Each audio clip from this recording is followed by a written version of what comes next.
This is music, and these are sad songs from the Doom Box.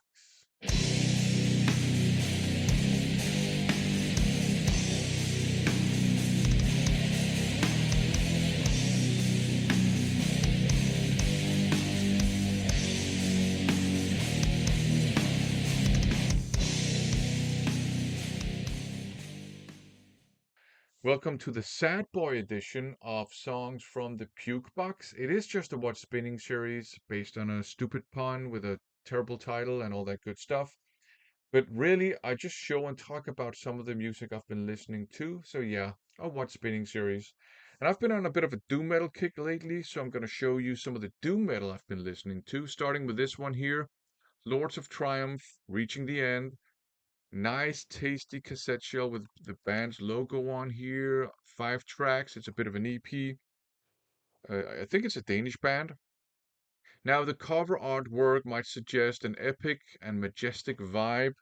To me, it's not really epic. Maybe it's just because the vocals are a little bit more rock oriented. Maybe that's all there is to that. Maybe doesn't change the fact that I think this is awesome traditional doom metal. Fantastic stuff.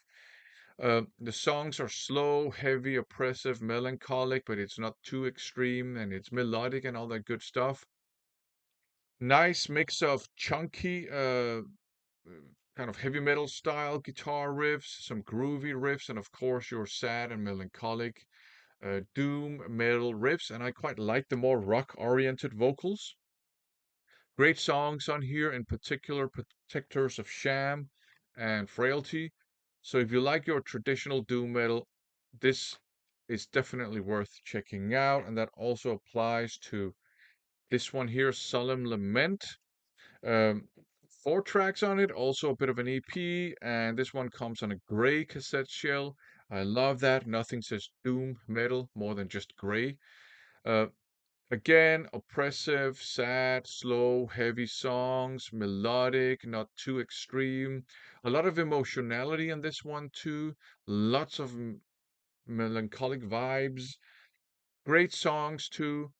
Uh, this is also worth checking out if you like your traditional doom metal.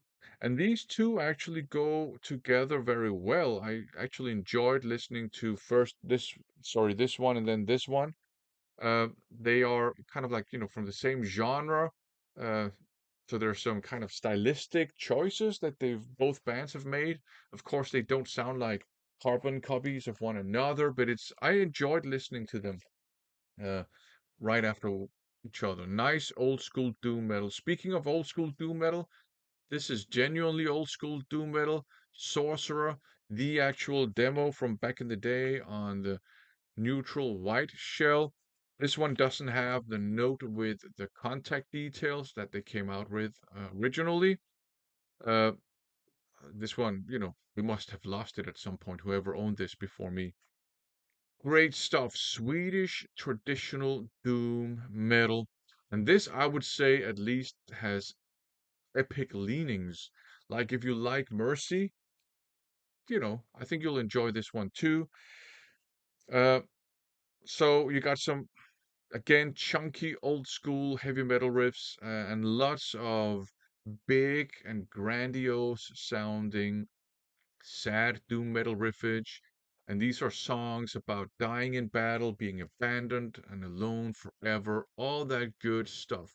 This is a fantastic doom metal release. I do think it's been reissued on CD or maybe vinyl, but I'm not sure. But if it has, and you like doom metal, I would suggest checking it out. It's well worth picking up.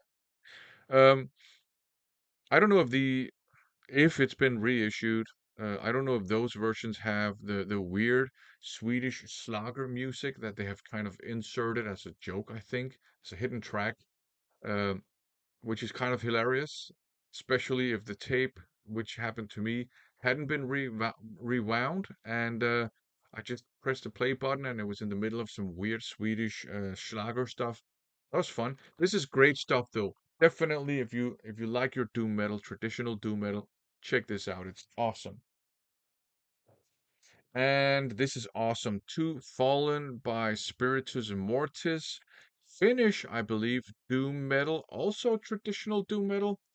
Sad, heavy, oppressive, melancholic songs, but not too extreme. Also more rock-oriented vocals, I would say.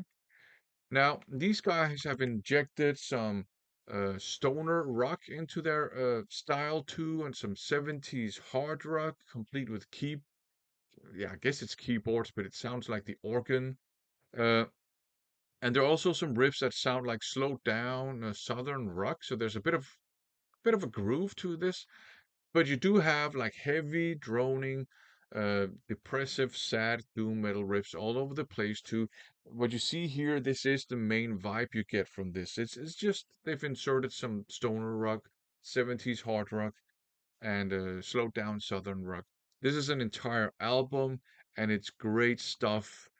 I think this is fantastic too. I have a couple of more albums by this band. If you like your old school doom metal with a foot planted in what came before it, like southern rock and 70s hard rock and doom rock or whatever you want to call it, stoner music, this should be right up your alley. It's not too stonery for me, so I really enjoy Fallen by Spiritus Mortis. And now this is epic. There's no denying that. Candlemass Nightfall, uh, classic doom metal release. Again, sad, slow, oppressive, melancholic, but this is big, big, big too. Larger than life, super epic, in no small part because of Messiah Markolin's fantastic operatic vocals. The songs are melancholic, there's no denying that. Uh, my favorite track is probably Samaritan. That's a fantastic song, but they're all great on here. And if you're like a newbie to doom metal and you don't know where to start when it comes to the classics, Candlemass's early stuff is a pretty good starting point.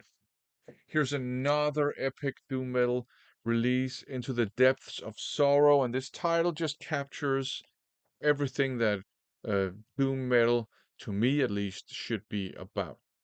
Melancholic stuff, epic. Uh, this one is a little bit more chunky when it comes to the riffs than Beyond the Crimson Horizon. You got more like riffs that kind of chuggy riffs, if you know what I mean.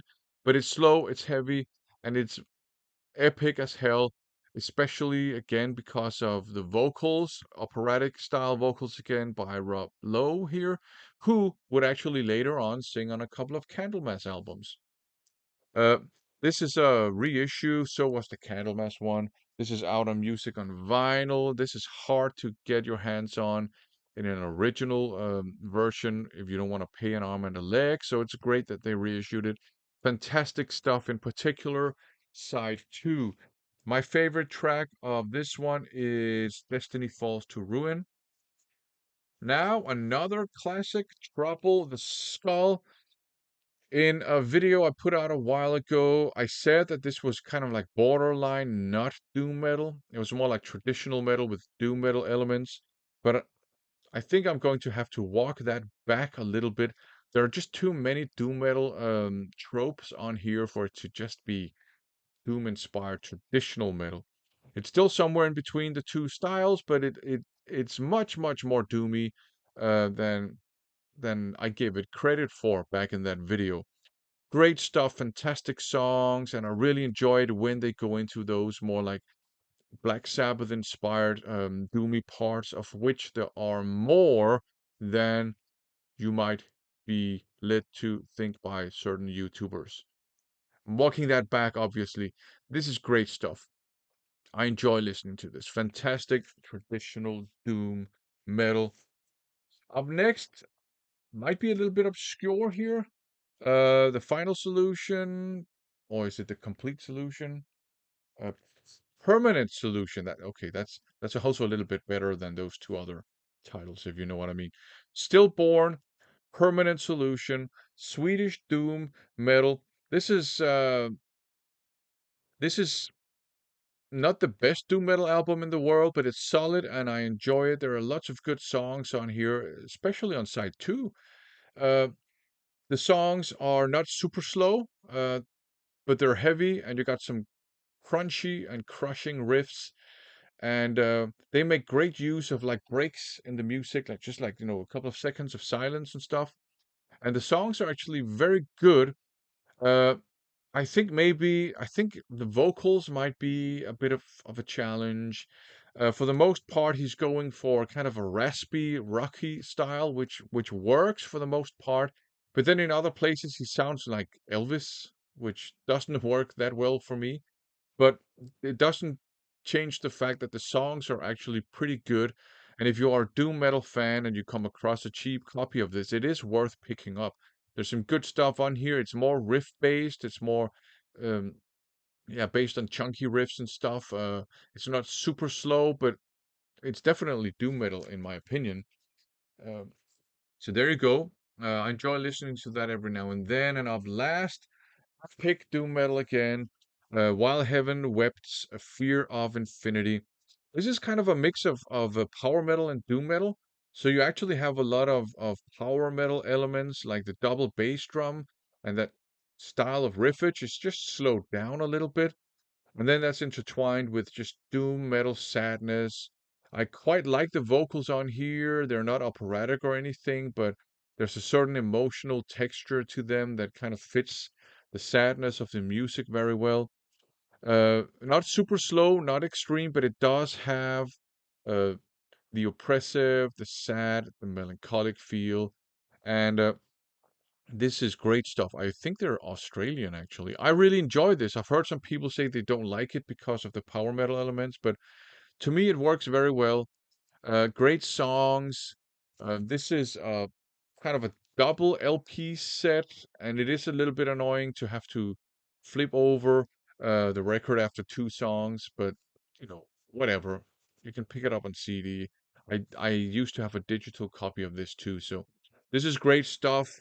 But it does have some power metal elements, and maybe it is a little bit cheesy, but not too much. So there you go, a bunch of sad songs from the Doom box, the Sadboi Edition. Now this is going to be the last episode of songs from the Puke box for a while, cause I got an inbox, new material, lots of first impressions to be made. So yeah, there'll be a bunch of first impressions videos coming up for the next foreseeable future, whatever. But for now, thanks for watching.